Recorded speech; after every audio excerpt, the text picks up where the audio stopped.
This video we're gonna make a waterfall configuration to control three three motors. Okay. In this diagram, yeah, here you have a, a open contact. Yeah, and here is the contactor, auxiliary contactor. Yeah. When I push this this button, yeah, I there are current here, and I can activate the next motor. And when I push this button, yeah, I will have current current here, so I can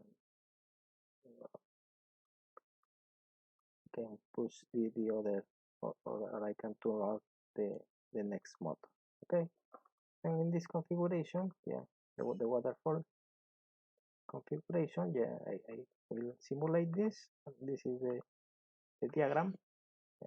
I simulate this configuration. I can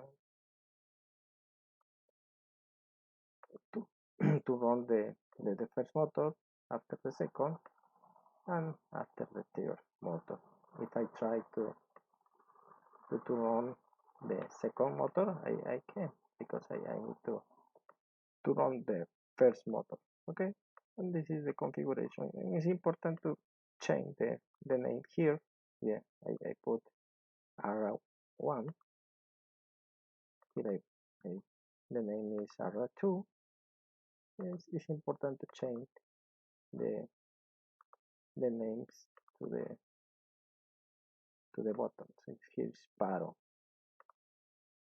And if I want a better simulation, like more real, and I simulate, I can see this. I turn on the first motor, the second motor, and third motor. And if I try to turn on the second motor, I can, or the third motor, I can, after I turn on the first motor. Okay.